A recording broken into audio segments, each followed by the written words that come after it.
안녕하세요. 저는 30대 평범한 직장인이자 결혼한 지 3년 된 평범한 주부입니다. 결혼하기 전에 친구들이 절대 효자를 만나지 말라고 했었는데 그 반대로 엄마가 아들을 너무 좋아하고 편애하는 케이스도 조심해야 한다고 생각합니다. 사실 저는 그런 일을 겪은 경험이 있어요. 육아의 왕 오은영 박사님이 텔레비전에 출연하셔서 말씀하신 것처럼 육아의 최종 목표는 독립이라고 하셨는데 제 시모는 아들들을 전혀 독립시키지 않으셨어요. 특히 그들이 얼마나 비싸고 어떻게 도는지에 대해 전혀 모르고 계셨습니다. 제가 겪은 고군분투 이야기를 한번 들어보시겠어요? 저는 여태까지 살아오면서 인생의 고비를 하나도 거치지 않았습니다. 넉넉지는 않지만 제철 회사를 성실하게 다니시는 아버지와 항상 사랑으로 키워주셨던 어머니, 그리고 3살 차이 나는 남동생까지 내 식구가 웃음 속에서 살아왔습니다. 대학을 졸업한 후 중소기업에 취직하고 그때 회사에서 만난 옆부서 팀장이 지금의 남편이 되었습니다. 항상 자상한 남편과의 연애는 참 행복했고 매일이 봄 같았습니다. 사내 연애가 이렇게 좋다는 것을 느꼈지만 평소 남편은 식비를 아껴야 한다며 일주일에 3번 이상 도시락을 싸는 것에 대해 논쟁을 피웠습니다. 오빠, 오늘도 도시락인데 이따 팀원들이랑 같이 나가서 먹을까? 오랜만에. 아, 오늘도 도시락 싸웠어. 예비주 정도도 싸우려고 했는데 양이 너무 부족해서 오늘은 예지가 맛있는 거 사 먹어. 우와, 근데 이게 다 뭐야? 준수 성찬이더라. 오빠가 준 거래. 아, 그래. 우리 엄마 음식 솜씨가 이 정도일 줄 알았어.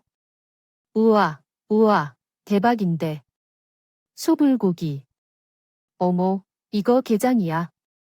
도시락 퀄리티 진짜 최고다, 오빠.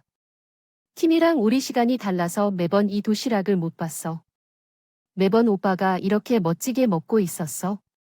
정말 어머님이 아들에게 넘치시는 사랑이야? 그럼 우리 형에 대한 애정인가? 형 거도 챙겨주는구나. 엄밀히 말하면 사실 형 도시락이야. 형이 자주 야근하니까 형이 주는 이렇게 챙겨주는 거거든. 하지만 형은 안 가지고 가려고 속상해할까봐 내가 대신 가져오는 거야. 형이 부탁한 거니까 뭐 나도 도시락 먹는 거 좋지. 그런 신이야. 그러면 누가 먹든 간에 괜찮은 거야? 그때까지는 잘 몰랐지만 시모가 장남에 대한 집착과 사랑이 어느 정도인지, 그리고 그 안에서 남편이 받는 소외감과 외로움이 상당하다는 사실도 전혀 눈치채지 못했고, 시간이 흐르며 우리는 자연스럽게 결혼하게 되었어요. 항상 믿음으로 대해 주었던 남편은 최고의 신랑이었습니다. 그러나 문제가 하나 있었는데 바로 신혼집 문제였습니다. 요즘은 대출을 끼고 집을 사는 것이 당연한 것으로 여겨지지만 기본적으로 회사 근처에 집을 마련하기엔 너무 어려웠습니다. 게다가 남편은 대학원까지 나와서 취업이 조금 늦게 된 상황이라 돈을 모으는데 어려움을 겪었습니다. 또한 저도 2년 동안 동생의 학자금 대출을 갚는데 보탬을 준 상황이어서 그리 넉넉하지 않았습니다. 하지만 우리는 서로 사랑하고 있었기 때문에 결혼을 미루기는 어려웠고 연애 2년 차에 집 문제로 상황이 되었습니다. 꼬이기 시작했기 때문에 각자 집으로 돌아가서 솔직히 상황을 얘기하고 조언을 구해야겠다고 생각했어요. 결국 오빠와 나는 상견례를 조금 서둘러 진행하게 되었어요. 생애 처음으로 상견례를 한다는 생각에 정말 떨리고 긴장했습니다. 가장 깔끔하고 예쁜 옷을 입고 화장도 너무 진하지 않게 했어요. 오빠와 나는 두 집의 중간 지점을 정해서 괜찮은 한정식집을 예약했습니다. 그리고 드디어 그 날이 왔어요. 우리 집은 내 가족 모두가 나왔고 오빠는 가족들 중 어머님, 형님분 그리고 오빠까지 내 식구가 나왔어요. 아니요, 가끔은 예지가 되기도 해요. 하지만 살림이 너무 많이 시키고 싶지 않아서요. 안 배운 게 더 많아요. 아, 어쩐지 안 그래도 설거지를 시켰는데 물을 뚝뚝 흘리면서 하더라고요. 제가 가르쳐야겠죠. 뭐, 제대로 살림을 할 수 있을지 저도 걱정이 되더라고요. 그리고 집안 청소는 자자. 엄마 그만해요. 오빠는 아슬아슬한 슈머의 대화를 가까스로 중단했습니다. 순간 분위기가 정말 싸해졌어요. 평소에 저희 아버지는 얌전하고 신중한 편이셔서 모든 대화를 듣고 계시다가 드디어 집 이야기를 꺼내셨습니다. 그럼 우리 아이들, 집은 어떻게 하는 게 좋을까요? 상견례짜리라 편하게 이야기하려고 했는데 아이들 연애도 오래되었고 어차피 시킬 거면 저는 빨리 시키고 싶어서요. 집이요. 아, 맞다. 내 정신 좀 봐. 안 그래도 그 이야기를 드리려고 했는데 사실 우리 장남이 곧 결혼합니다. 아무리 그래도 첫째가 결혼을 먼저 하는 게 맞지 않을까요? 그래서 첫째가 먼저 결혼을 하고 보내야 할 것 같아요. 아무래도 둘째는 내년쯤 생각하고 있어요. 괜찮을까요? 형이 결혼해 여자친구가 있어. 어머, 넌 동생으로도 모르고 있었니? 응, 나에게 결혼할 여자가 생겼어. 줄곧 침묵을 지키던 기병 오빠네 형이 고백하듯이 이야기를 했습니다. 가족끼리 그런 것도 서로 공유를 안 했나 싶더라고요. 특히 우리 기병 오빠만 모르고 있던 눈치였습니다. 오빠만 이상하게 소외되는 느낌이 들어요. 암튼 저희도 그렇게 넉넉하지 않아요. 방금 들으셨겠지만 그래서 말인데 제가 장남 결혼이 더 먼저 보내야 할 것 같습니다. 둘째, 기병이를 보내든 말든 할 것 같아요. 집 문제도 마찬가지고요. 어떻게 들리실지 모르겠지만 저는 결혼은 자기들끼리 알아서 하는 거라 생각해요. 애들 여태까지 모은 거랑 대출금은 작은 오피스텔 정도는 들어갈 수 있겠죠. 남편 쪽에서 집을 해야 한다는 그런 편견을 버려주셨으면 합니다. 기병 어머님, 그게 무슨 말이에요? 저희가 언제 남자가 집을 다 해야 한다고 생각한 적 있어요? 했나요? 오해하셨네요. 아니, 솔직해 주세요.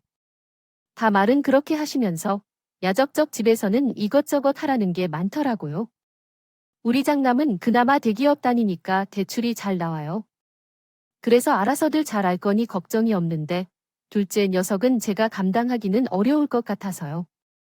아무튼 저희 집 쪽에서 집은 못할 것 같아요. 너무 서운하게 생각하지 마세요. 미리 말할게요. 상견례 자리가 원래 이렇게 불편하고 가시방석인 걸까요? 첫인상이 그렇게나 중요해서 한 달 전에 잡은 약속이었는데 결국 그날 약속은 그렇게 산산조각 나고 말았습니다. 꼭 집에 문제가 아니라 그날 심어가 보인 태도 때문이었어요. 은근히 돌려깎기를 하면서 자신의 아들을 깎아내리고 나를 비교하는 그런 모욕적인 말들은 모두 상처였습니다. 제가 잘못은 없지만 제가 별면목이 없었습니다. 죄를 짓는 기분이었어요. 오빠도 그날 이후 연신 신경을 쓰면서 불면증에 시달렸습니다. 결국 친정에 찾아가기로 했죠. 엄마, 아빠, 우리 왔어요. 오, 그래, 어서들 와라. 아버님, 어머님, 안녕하세요. 잘 계셨지요? 오, 그래, 김서방이라고 불러야 하나. 배고프지? 어서들 와. 저희 부모님은 일절 그날의 상견이 이야기를 꺼내지 않으셨습니다. 사실 저도 그날 이후에 마음이 불편해서 눈치를 보고 있었어요. 이윽고 오빠가 먼저 침묵을 깼어요. 조 아버님, 어머님. 지난 상견례 때 정말 죄송했습니다. 많이 속상하셨지요. 김서방, 우리는 예지랑 김서방이랑 행복하게 잘 사는 게 가장 중요해 알지요. 그날도 어쩌다 보니 내가 짐 이야기를 먼저 꺼냈는지 모르겠는데 사실 둘이 어디서 사는지보다 어떻게 잘 사는지가 더 중요한 거야. 그건 당연히 알지요. 당연하죠. 집 문제는 됐어? 김서방, 그리고 예지야, 잘 들어라. 당연히 딸 시집 보내는 입장에서 나도 정말 안타깝고 또 좋은 것만 해주고 싶은 부모의 마음은 끝도 없는데 뭐 어쩌겠어. 사정에 맞게 또 그 부부에게 어울리는 집으로 신혼 시작하는 거야. 안 그래, 기병? 어머님 말씀도 틀린 건 없어. 너희들이 결혼하는 거 있는데 부모가 어디까지 도와주어야 하는 건지 정말 난감해. 그리고 기병 어머니도 뜻이 있으실 거야. 우리는 그날 이후로 잊어버렸어. 너도 신경 쓰지 말라고. 김서방 일단 너희가 모은 거랑 우리 전세금 받아서 적금 넣어둔 거 그거 보태면 회사 근처 아파트를 신축으로 들어갈 수 있게 될 거야. 그래서 죄송하다 말지도 마고 주저셈 필요도 없다니까. 이거 가지고 신혼집을 구해 알겠지. 엄마 미안해 참. 나 얘가 또 수도꼭지를 틀었네 되었어. 그만 울어먼. 우리가 지금 집이 없고 갈 곳이 없는 것도 아닌데 동생이자 학자금 대출도 다 갚았고 너도 그동안 동생 학자금 대출 때문에 힘들었잖아. 너가 고생한 거 다 아는데 정도는 받아도 돼. 그리고 김서방도 너무 불편해하지 말고 대신 어머니께는 이야기하지 마. 어머님. 음아가 정말 죄송하고 또 감사합니다. 어머니께 모두 말씀드려요. 아니야. 그러지 마. 부모 마음이 그렇지 않다니까 뭐. 엄청 큰 돈 주는 것도 아닌데 뭐. 일단 쉬쉬해. 알았지? 너희가 잘 살고 집값도 오르고 그러면 우리한테 맛있는 소고기나 사줘. 엄마, 소고기가 뭐가 문제야? 내가 자동차 한 단은 뽑아줄게. 뭐이 엄마, 면허도 없어. 웃음아 다행히 저희는 친정의 사랑과 관심을 받는다. 덕분에 신혼집 준비를 잘 시작할 수 있었습니다. 엄마의 약속대로 좋은 것이 좋은 거라는 생각에 굳이 시모에게 이 사실을 알리진 않았어요. 분명히 또 괜한 딴지를 거실 것 같았습니다. 모르는 게 약인다는 말이 있잖아요. 딱 그런 느낌이었습니다. 그리고 시간이 흘러 기병이 오빠 형도 결혼할 때가 되었어요. 시모가 그렇게 장남하는 데는 이유가 있었습니다. 기본적으로 시아주버님은 큰 문제 없이 대학교를 졸업해 바로 대기업에 들어갔어요. 어렸을 때부터 뛰어난 두뇌를 가지고 계셔서 현재는 사업을 운영하고 계시다고 하셨습니다. 그래서 그 신부가 그렇게 아름답게 보여준다고 오빠에게 전해 들었습니다. 그 놈의 장남. 처음부터 형님만을 아름답다고 생각해서 기병이 오빠는 학창 시절 형님에 대한 열등감을 느꼈다고 합니다. 그러나 정말로 그 장면을 봤을 때 입이 벌어졌습니다. 어느 날 시어머니가 곧 결혼을 앞둔 상태라고 하면서 결혼할 여자분이 나에게 형님이 되실 분을 처음 만난 적이 있었습니다. 결혼을 앞둔 여자분은 발레리나로 활동하다가 현재는 결혼을 준비 중이라고 하셨습니다.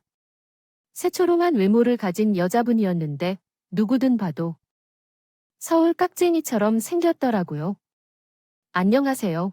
저는 기병 오빠의 여자친구 김혜지라고 해요. 반갑습니다. 축하드려요. 이제 곧 결혼하신다고 하셨다니요. 이제 우리 가족이 되겠네요. 저희도 내년에 하려고 계획 중이에요. 아, 그렇군요. 퉁명스러운 말투가 마음에 안 들었어요. 그래도 대화를 이어나갔습니다. 처음이라 낯설어서 그러신 거겠지만 요즘은 저희도 신혼집 알아보느라 정말 바쁩니다. 집값이 정말 난리라고 하더라고요. 어디로 생각 중이신가요? 기병 씨가 이야기를 안 하시네요. 어떤 이야기신가요? 아, 집 이야기로 계시나 봐요. 여기 들어올 것 같아요. 어머, 그렇군요. 그럼 여기에 어머님은 어떻게 하신다고요? 아니요. 이 집은 아예 오빠한테 주셨어요. 그래서 신혼집은 큰 걱정 없이 해결됐어요. 뭐라고요? 명예를 아예 형님분께 주셨다고요? 처음 듣는군요. 이젠 곧 결혼하시는데 선물 받은 게 있어요? 아니요. 어차피 우리는 며느리잖아요. 이렇게 이 집의 사람이 되기 전에 하루빨리 받을 게 있다면 받아야 된다고요. 안 그러면 한 입으로 두 말한다니까요. 안 되는데. 결국 저는 진실을 알게 되었습니다. 장남 노래를 부르시다가 결국 시모는 신도시의 34평 아파트를 모두 아주버님 명의로 받았어요. 돌려주셨습니다. 못해도 15억이 훨씬 넘는 아파트인 듯 이걸 모두 형에게 명의를 돌렸다는 사실을 들으니 저도 좀 속상하더라고요. 결혼할 때 아무것도 받을 생각하지 않는다던 시모의 목소리가 생생하게 생각났기 때문이었습니다. 분명 아무것도 못 해준다고 하셨는데 갑자기 형에게만이 집을 모두 넘겨주었다는 게 순간 답답하고 화가 났어요. 저는 궁금한 건 못 찾는 성격이라 다 함께 모인 자리에서 자초지정을 물었습니다. 초어머님, 궁금한 게 있는데요. 혹시 이 집 하셨어요? 내가 그걸 어떻게 아냐? 그리고 팔든 말든 무슨 상관이야? 아, 형님하고 말하다가 들었는데 이 아주부님 앞에서 돌려주셨다고 해서요. 그래서 우리 장남한테 전했는데 왜 남자가 그래도 지비를 해야 할 것 같지 않겠어요? 물론 어머니께서 알아서 할 문제겠지만 저희도 곧 6개월 후에 결혼할 거예요. 지난 상견례 때는 도와주실 수 있는 상황이 아니라고 말씀하셨었죠. 기병이 도와주기가 조금 어렵다는 거였어요. 아니, 그러면 아주부님은 도와주실 수 있는 거지 않나요? 안 그렇다고 하면서도 오빠에게 물어봤는데 아주부님은 아예 모르고 있으셨어요. 어쩌면 그래도 기병 오빠와 상의를 해야 한 게 아닌가요? 우리는 집 때문에 정말 고민하고 있었거든요. 너무 화내지 말고 조금 이해해 주시기 바랍니다. 이렇게 큰 집을 받으신다고 하셔서 어떻게 된 건지 여쭤보려고요. 그리고 또 저희도 결혼을 앞두고 있는 상황이니까요. 그래, 너 말 잘했다. 야, 김기병이 지평한테 주기로 했다. 괜찮지? 어머님은 이런 중요한 문제를 이제야 그것도 모두 있는 자리에서 통보하셨어요. 정말이지 기병 오빠를 너무 무시하셨습니다. 평소 그래도 형을 챙기고 어머니께 효자였던 오빠는 정말 이번에는 좀 달랐어요. 그래, 마음대로 하세요. 어차피 내 이야기는 처음부터 들을 생각 없었잖아요, 엄마. 옛날부터 늘 그랬잖아요. 엄마는 모든 것을요. 형부터 챙겨라. 형한테 양보해라. 형보다 나은 것도 없는 놈이 뭐하러 대학원을 가냐? 그러면서 늘 형부터 챙겼어요. 그래도 이런 중요한 문제는 미리 이야기했어야 하는 거 아니에요? 야, 너 지금 배 아파서 그러냐? 엄마한테 지금 무슨 말버릇이야? 질세라 아줌마님이 끼어드셨습니다. 형도 그러는 거 아니야? 형이 이 집을 받든 말든 그래? 솔직히 나도 결혼 앞두고 있는 마당에 나도 이 집 욕심나는 것은 맞아. 그런데 형이 받게 되었다고 해도 내가 안 된다고 말릴 생각도 없어. 다만 이런 문제는 같이 상의하거나 미리 이야기를 해주어야 했지 않았니? 내게 말해도 무슨 변화가 일어나는데 너는 내 형의 형편에 맞춰 살고 있고 나나 형수는 워낙이 강남 쪽에 직장이 있고 내 형수는 강남에서만 사는데 지방으로는 결코 내려가지 않으려고 해. 우리들은 그렇다면 내려가냐는 말이야. 수준에 맞게 살아야 할 것 아니야? 정말 기이하고 어이없었습니다. 아주버님도 참으로 말을 싸가지 없게 하시더라고요. 저는 사실은 집을 받고 싶어서 이야기를 꺼낸 것이 아니었습니다. 15억이 넘는 엄청난 집을 그것도 형의 명의로 받게 되었는데 동생인 기병이 오빠가 이 사실을 전혀 모르고 있었다는 것이 화가 나서 말을 할 수밖에 없었어요. 왜냐하면 오빠는 매번 가족의 중요한 일을 모르는 것 같았기 때문이죠.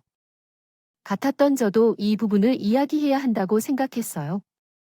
이 애들아, 시끄럽다. 그리고 너, 김기병 형한테 아파트 주는 거 미리 말 못한 거 미안한데 그걸 굳이 왜 말해야 하나 싶었다. 너희가 사는 그 수준이 있잖아. 근데 형은 대기업 다니고 사업도 하지 않냐? 게다가 형수는 국립 발레리나 출신이고 다들 그 수준에 맞게 살아야 하잖아. 형 말이 틀린 게 하나도 없구만. 안 그래? 아무튼 그래서 이 집은 너희보다는 형한테 더 어울려서 주기로 했어. 너무 서운하게 생각 말아라. 형한테 이 정도 양보 못하니 엄마. 그래도 이건 나한테 상의를 해야 하는 거 아니에요? 지금 예지도 이런 것들.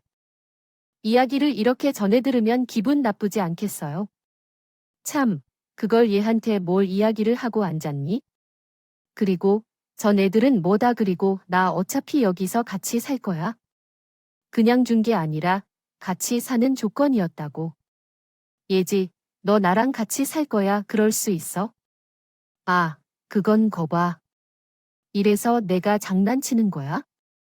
내가 달리 그래? 기병에 너도 그래? 예지 데리고 와서 결혼한다고 했을 때 내가 솔직히 이제 와서 말하는 거지만 참 너랑 비슷한 여자를 골랐구나 싶었어. 어쩜 너는 여자 보는 눈이 없니? 엄마, 그만하세요. 예지, 이제 우리 집안 사람이에요. 저희 여태 무시하는 건 참았지만 예지 무시하는 건 절대 못 참아요. 너 지금 애미 앞에서 내 마누라 편드는 거냐? 늘 이런 식이었어요. 항상 나는 학교에서 억울하게 선생님에게 혼을 냈고 엄마는 그날 끝까지 학교를 찾아와서 나에게 무슨 잘못했는지 마냥 그러셨어요. 내 이야기는 한 번도 듣지 않고요. 항상 엄마는 형편이 나의 편이었어요. 왜 나는 대학원에 갔는지 알아요? 형은 대학을 보내야 한다고 했기 때문에 취업해야 한다고 하셨잖아요. 그래서 나는 취업했고요. 그때까지 나는 내가 공부를 하고 싶다는 것을 몰랐어요. 그래서 그때 배우지 못한 것이 하늘 되어서 돈을 모아 대학원에 다니게 된 거예요. 나도 꿈이 있고 아들로서 또 가족으로서 함께 상의하고 이야기를 전달받아야 한다고 생각해요. 나도 이 집에서 30년 넘게 살았어요. 그런데 집을 저한테 아무런 말씀도 없이 형한테 명의를 넘겨주신다고요? 전 지금 엄마 이런 태도에 문제가 있다는 거예요. 항상 집안에 큰 문제가 있거나 꼭 알아야 하는 일을 전 모르고 있더라고요. 그런데도 제가 가족이라고요. 제가 아들이라고요. 결혼은 어차피 저희 스몰웨딩으로 할 거예요. 그리고 전셋집도 저희 힘으로 구했으니까 걱정 마세요. 결혼 전에 다시 연락드릴 테니까 그때까지는 잠깐 거리를 두는 게 좋겠어요. 저희 이만 갈게요. 가자. 예지야, 오빠 그냥 가면 어떻게 해? 그래, 전셋집을 구했어. 거봐 어떻게든 되잖니. 다행이네. 집 형한테 주고 너희는 전세로 사는데 돈을 모아서 이사를 가면 돼요. 그 집도 예전에 어머니가 재미있게 이야기했던 거예요. 시큼한 말 마시고 왜 그러세요? 예진이 엄마, 왜 또 그 양반이라고 하세요? 말이 통하지 않으니까 그냥 갈게요. 아이고, 그 자식, 잘못 키웠나 봐요. 그래서 나도 뭘 못해? 지붕을 발로 차는 거야? 아이고, 그러다 또 한바탕 난리가 났어요. 왜 시몬이 오빠를 싫어하는지 궁금해요. 오빠가 상처받았는데 어떻게 그 마음을 풀어줘야 할까요? 정말 걱정되고 난감해요. 더구나 오빠가 우리 전셋집의 비밀을 이야기하려다 말았어요. 그런 상황에서 그 이야기까지 했다면 정말 싸움이 될 뻔했던 거라 다행입니다. 생각했어요. 그런데 문제는 다름 아닌 형수님이었어요. 그 발레리나 형수라 말이에요. 서울 깍쟁이라고 생각했는데 확실히 맞았어요. 제가 사람 관상을 좀 보는 눈이 있는 거거든요. 사실 그 전부터 발레리나 형수는 뭔가 이상한 전조 증상이 있었어요. 결혼하고 집들이를 겸해 제가 놀러 간 적이 있어요. 오빠도 어머님과 그렇게 거리두기를 하고 있는데 저도 그렇게 지내면 영영시댁과 멀어질 것 같았어요. 그래서 나름 노력했죠. 그런데 집에 들어갔더니 그 넓은 집이 완전 엉망진창이 되어 있었어요. 어머님, 저 왔어요. 형님, 계세요. 문 열어줄게. 잠깐만. 그렇게 문 앞에서 약 5분 정도 기다린 것 같아요. 이윽고 문이 열렸고 들어가 보니 집이 난장판이 되어 있었습니다. 그 5분 사이에 치웠다고 해도 평소에 청소를 안 한 티가 그대로 보였어요. 아, 형님 어머님은요? 잠깐 나가셨어. 여기 앞에 빵집이 생겼더라고. 오면서 봤어. 거기 앙버터 빵이 그렇게 맛있대. 어머니 운동하실 겸 어차피 나간다고 하시길래. 아, 근데 어머니 원래 다리 아프셔서 요즘은 운동 안 하시지 않아요? 무릎 관절 때문에 안 그래도 병원에서 무리하지 말라고 하던데. 아파트 좋다는 게 뭐야? 다 어차피 엘리베이터 있잖아. 그리고 무리하시지 말라는 거지. 아예 움직이지 말랬나? 그렇게라도 조금씩 움직여야죠. 하루 종일 텔레비전만 보니까 더 안 좋아지는 거야? 아네네. 그런데 상자들 다 뭐예요? 형아, 이거 나 이번에 인터넷 쇼핑몰을 좀 열까 생각 중이야. 그래서 이것저것 시장 조사 좀 해야 해서 좀 시켰어. 아니, 장바구니에 담아두면 금방 사라질까 봐. 난 불안해서 못 살겠더라. 뭐 어때? 남편이 돈을 잘 벌어오니까 이러라고. 내가 심어 모으고 사는 거 아니겠어? 이런 자유도 없으면 어쩌지? 자기는 좋겠다 뭐. 전셋집 뭐 여기에 비하면 작은 집이지만 그래도 마음 편하잖아. 집값 오르니 내리니 이런 거 신경 쓸 필요도 없고. 여기는 청소하려면 그냥 날 잡고 하는 게 나아. 하긴, 그래도 명의를 바꾸고 나서 집값 2천만 원 올렸더라. 아뇨, 어머님은 진짜 깔끔한 성격이세요. 한마디도 듣지 않으셨어요. 어떻게 내가 왜 그런 소리를 들어야 하는지. 이번 시대는 이미 달라졌어요. 어디서 그런 소리를 며느리에게 크게 지르실 수 있겠어요? 그러면 밥도 제대로 못 먹겠죠. 진짜 철없는 사람이었습니다.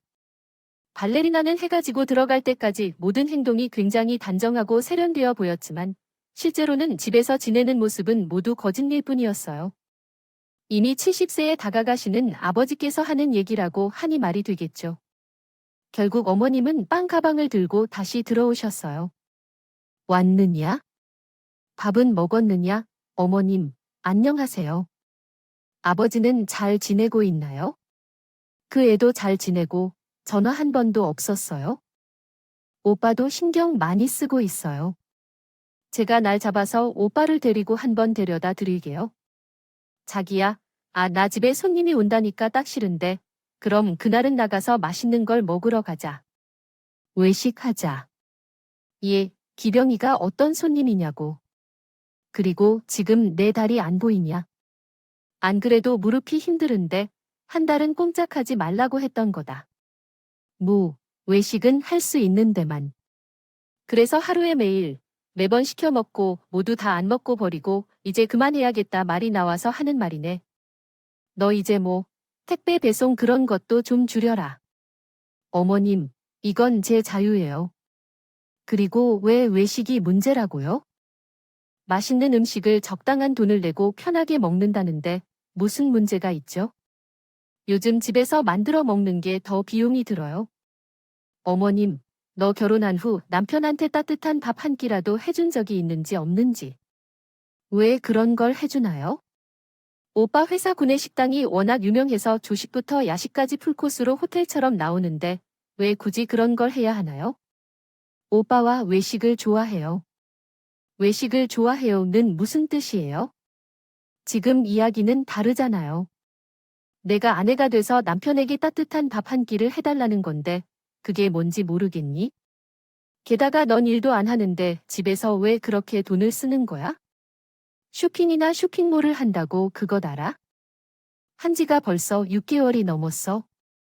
난 너가 그것을 준비한다고 핑계를 대면서 그냥 쇼핑만 많이 하는 것 같은데 내가 말하는 게 틀린가? 참, 어머님, 저를 지금 무시하시는 거예요. 이것을 제대로 준비해서 오픈해야지. 인기를 많이 끄는 거예요. 다 이런 식의 순서가 있다고요? 예, 어찌됐든 과소비는 좋지 않아요. 집에 있는 택배 상자들 좀 봐봐. 뜯지도 않은 게 똑같은 게 색깔별로. 이게 무슨 일이야? 아무튼 알겠어. 너무 좋아하는 일이라는 거 알았어? 적당히만 해. 나는 너 때문에 걱정돼서 하는 말이었어. 괜히 기석이한테 말하지 마라. 너에게 핀잔을 줬다고 또 뭘 할지 몰라. 진짜. 짜증나는 어조를 사용하지 마세요. 저와 어머님이 함께 사는 것이지만 저에게도 개인적인 프라이버시가 있습니다. 현재 근처 친구와 약속이 있어서 저녁을 먹고 들어올 것이니 오빠는 야근 후 밥을 먹고 집에 들어올 거라고 했으니 어머님은 스스로 식사를 하세요. 나중에 동서님 만나러 갈게요. 무례한 태도가 눈에 띄어 보이기에 나쁜 인상을 줬을 것 같습니다. 진짜로 싸가지 없었어요. 그 정도로 측은지심이 들 정도라서요. 하지만 측은지심을 느낀 지 1분도 안 돼서 그 마음을 사라지게 만들어줬어요. 역시 사람들은 변하지 않았어요. 형님 앞에서는 신중하게 행동하지만 속으로 하는 이야기는 말하지 않으시고 제 앞에서는 어떤 행동을 할까요? 말도 다 했잖아요. 갑자기 일을 시켰다가 잘 되면 여기 청소 좀 해라고 했어요.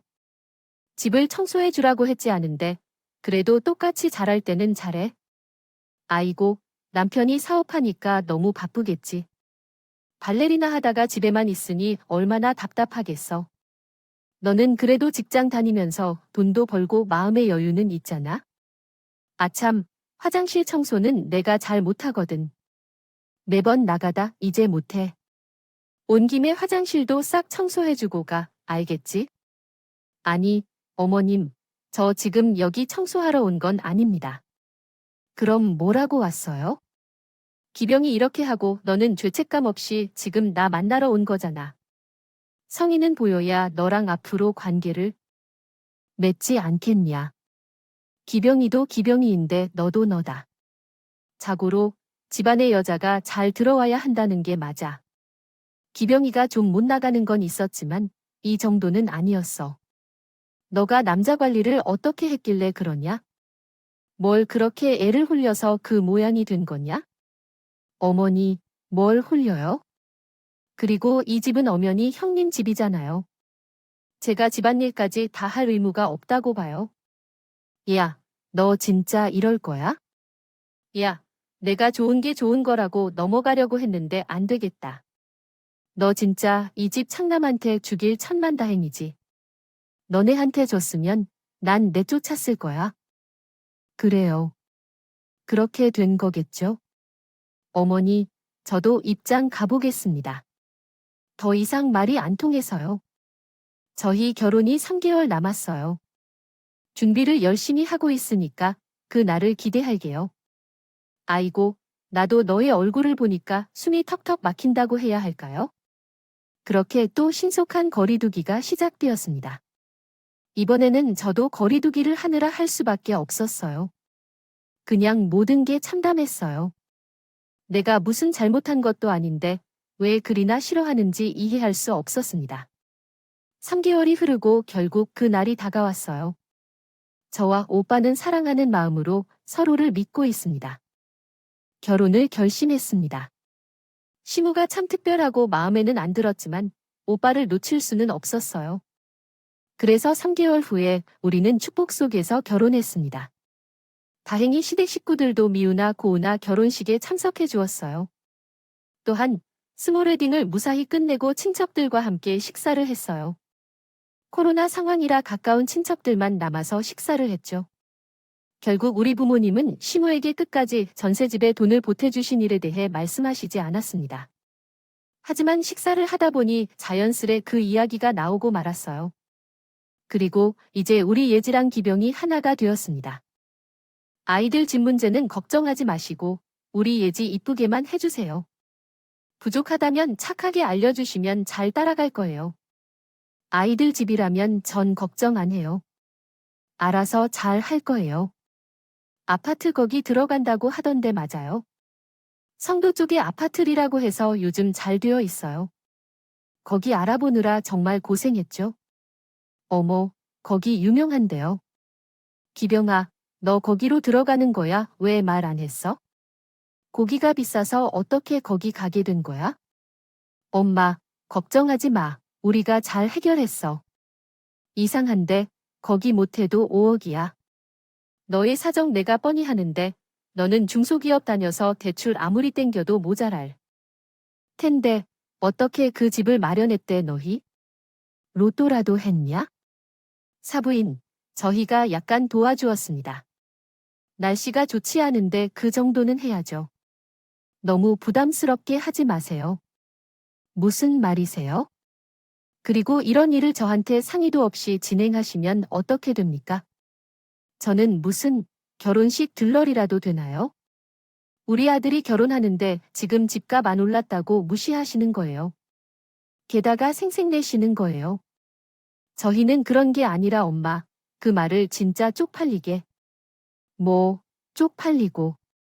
그래, 너희끼리 알아서 가라고 했지. 이렇게 여자 집에서 다 해준다고 해서 덥석받아서 너 무슨 처가 살 일이 있어? 송도. 송도 조금은 예진의 직종이잖아. 참나. 기병이 처가살이 시키려고 집에 사주셨어요. 아니 사부인, 그게 무슨 말씀이십니까? 오히려 이건 저희가 감사 인사를 받아야 하는 거 아닙니까? 저희도 없는 살림이지만 아이들 때문에 너무 고생하길래 어렵게 모아놓은 전셋집을 팔아 남은 돈 좀 보태줬습니다. 그때 상견례 때도 말씀하셨듯이 저 역시 사정이 되는 집에서 아이들을 도울 수 있다면 그렇게 하자고 생각했고요. 미리 말씀 못 드린 건 신경 쓰일까봐 또 괜히 기분 나쁘실까봐 그랬습니다. 그래서 지금 말씀드린 거고요. 그런데 어쩜 호의를 이렇게 무시하시나요? 처가살이요. 나 원참 됐고요. 처음에는 말들은 그렇게 아십니다. 그러나 결국에는 이거 하라, 저거 하라 하면서 사위를 그렇게 이용하게 되더라고요. 어쨌든 집은 해결되었다고 하니 참 다행인데 그래도 이러는 거 아닙니다. 같이 결혼시키는 거니까 이렇게 혼자 생색내는 게 어딨나요? 어머님, 그게 아니라 저희가 말씀 못 드린 이유는 됐다. 너도 참 서운하다. 그렇게 어머님 하면서 따르는데 뒤에서는 다 자기 실리를 따지고 있었구나. 이렇게 시험을 무시하면 안 된다. 너도 엄마, 그만 좀 해내. 맞습니다. 결혼식 날까지도 그 난리가 났어요. 정말 눈물이 펑펑 났어요. 그날 원래 일정대로라면 가족들끼리 남아서 2부 행사를 진행하고 밥을 더 먹고 가려고 했는데 그 행사는 어쩔 수 없이 취소되었다. 말았습니다. 모두 밥도 제대로 먹지 못하고 그 자리를 황급히 떠나야 했어요. 누구 하나 체하지 않은 것이 이상할 정도였습니다. 전쟁 같은 결혼식이 끝나고 저희는 송도 아파트에 드디어 입주하게 되었어요. 1년밖에 안 된 신축이라 아파트가 참 깔끔하고 좋았습니다. 정말 부모님께는 너무 죄송하고 또 감사했어요. 다행히 집이 멀지 않아서 주말마다 오빠랑 함께 자주 놀러 갔습니다. 오빠는 한없이 따뜻하고 좋은 사람이라 우리 부모님께도 참 잘했어요. 말동무가 되어드리고 맛있는 요리를 직접 해서 선보이기도 했습니다. 다행히 오빠 덕분에 친정 부모님도 마음을 열고 우리의 결혼을 인정해 주셨어요. 저도 정말 행복했어요. 시모집은 명절 행사 아니면 크게 갈 일이 없으니 그냥 없는 셈 치고 살아야겠다고 생각했어요. 그런데 불쑥 시모가 어느 날 신혼집에 찾아오셨습니다. 예, 여기 35층까지 있는 거 맞지? 야, 진짜 크고 좋다. 역시 신축이야. 아내네, 그런데 어머님 무슨 일이세요? 내 아들 집도 놀러 못 오더니 이제 결혼한 지 한 달 된 거지. 그래, 잘해 놓고 사네. 지금은 이렇게 꾸미고 살 텐데. 앞으로 너 아기나 구구로는 또 달라진다. 그러니까 너무 깔끔 떨고 그러진 마라. 아, 어머님, 아기 문제는 결혼 전부터 말씀드렸잖아요. 오빠와 저는 낳지 않기로 합의를 봤거든요. 예, 기병이가 너 때문에 그렇게 합의 본 거죠. 안 그래요? 너가 너무 싫어하니까 이게 결혼하고 또 살다 보면 달라진다고 해서 형수 봐라. 그 삐짝 마른 게 발레리나만 하는 애도 하기 준비한다고 하는데 너도 준비해야 자식이 있어야 무시당하면 어머님은 줄곧 아기를 강요하셨습니다. 어머님의 마음은 백법천번 공감하지만 이를 며느리에게 강요할 수 있는 게 아니라고 생각했어요. 그래서 오빠와 합의를 보고 결혼했고 어머니께도 결혼 전부터 말씀드렸던 거라 이해해 주실 것이라 믿었는데 아니었습니다. 정말 속상하더라도요, 어머님. 아기를 낳을 생각은 없어요. 아기가 너무 이쁘긴 하지만 제 아이가 되면 지금 하는 일은 못할 거고 경력 단절도 걱정돼요. 게다가 오빠와 지금 이대로가 정말 좋아요. 제 말을 존중해 주세요. 존중해 줄 테니 너도 좋은 중에 시험을 좀 존중해줘. 노력하겠습니다. 말이 되지. 왜 그리 말이 많아? 아참, 이번에 첫째가 회사 연수로 미국에 갔는데 부부가 이번에 함께 놀러 갔다 오라고 했어요. 그래서 말인데 집에 와서 너가 김장 좀 담가줄래? 미국 가면 뭘 먹을 수 있을까? 그래도 한 달 후에는 돌아올 텐데 김치라도 해서 보내려고 해. 너는 음식 잘하잖아요? 그들을 미국에 보낼 때 전화해 가게 응대해 형님의 미국에서 먹을 김치를 제가 김장하라고요 어머님. 그게 무슨 뜻이에요? 그대로예요. 어차피 너희는 김장을 못 먹잖아요 안 그래요? 아니요. 우리 친정에서는 그렇게 먹기는 하지만 저는 별로 그렇게 안 먹어요. 김장을 옆에서 지켜보기만 했지 전 잘 못해요. 맞아. 그래도 옆에서 보고 배우는 것이 얼마나 많은데요. 잔소리 말고 다음 주 토요일에 한번 오세요. 기병을 데리고. 아, 그리고 그 한 달 간만 말이에요. 여기 집에 좀 지내야 되겠는데요. 왜요? 왜 그런지요? 저는 밥을 혼자 해 먹기도 그렇고 이번에 너희 집에 같이 좀 지내야 할 것 같아요. 아들을 보면서 참고 살라고 했는데도요. 안 될 것 같아. 청소도 제대로 안 하고 그냥 근데 모네가 첫째 며느리라니 잡을 일이 있을까? 그들도 나한테 송도 가라고 하더라. 생각해보니 여기도 방 넓고 아이도 없으니 괜찮을 것 같아. 왜 기분 나쁘냐? 이렇게 갑자기 말하시니까요. 거기에 우리는 이제 신혼부부예요. 그거 뭐 너희들? 그래도 연애 3년 했잖아. 그럼 뭐 다 알고 지낸 거지? 여기 근처에 내 친구들도 많고 그리고 나는 이제 더 이상 장난 눈치 보고 싶지 않아. 너는 내 눈치 줄 거 아니지? 엄연히 말하면 내 집이야. 이 집은 내 것이야. 이름으로 된 명의예요. 여기에요. 저는 당당하게 제 명의로 된 아파트 계약 서류를 심에게 보여드렸습니다. 애초에 부부 공동 명의로 하려고 했으나 오빠가 그 꿈을 완료해서 제 이름으로 계약을 했어요. 어머님은 제 명의로 된 계약서를 보시더니 눈빛이 흔들리셨습니다. 참나, 너 진짜 웃긴다. 아니, 한 달 지내보고 괜찮은데 더 지내겠다고 하는데 그렇게 한 달도 못 사냐. 너 진짜 이러는 거 아니다. 내가 이렇게 될 줄 알았으면 기병이 결혼 더 뜯어 말렸어야 했는데. 어머님, 기병이 이제 어머님 자식이기도 하지만 제 남편이에요. 그동안 오빠가 겪은 일 다 들었어요. 정말 외롭게 지냈더라고요. 그런데 제가 오빠에게 미안해서라도 전 어머니랑 같이 못 살 거예요. 아니, 제가 말릴 거예요. 그동안 오빠한테 너무 상처받았어요. 이제 그만해 주세요. 그리고 첫째, 그렇게 좋아하시는 장남 아주버님 집에 가서 살아요. 한평생 아주버님을 아끼고 좋아하셨는데 이제 와서 어머님을 내쫓는 게 말이 되나요? 명의도 아주버님께 드렸는데 그 고마움을 모르시는 거겠죠? 어머님, 장난감하시더니 진짜 엄마에 대한 고마움을 모르는 것 같네요. 제 말이 틀렸나요? 그리고 마침 집에 택배가 왔다는 초인종 소리가 울렸어요. 택배를 받은 후 그 문을 열면서 어머님을 쫓아냈어요. 안 그랬다가는 그 잔소리를 하루 종일 듣고 있어야 할 것 같았어요. 죽은 것 같아요. 어머니는 멀리 나가지 못해 무릎이 안 좋으시니 엘리베이터를 꼭 타세요. 김장은 첫째 며느리가 하도록 시키세요. 택배를 좋아하시니 김치를 맛있는 사이즈로 주문하셔도 됩니다. 알겠어요. 택배를 시키면 되겠네요. 김혜지야, 나야. 현관문을 3개 닫았어요. 정말 후련했어요. 시모는 복도에서 소리 지르며 욕을 하고 문을 두드리지만 무시했어요.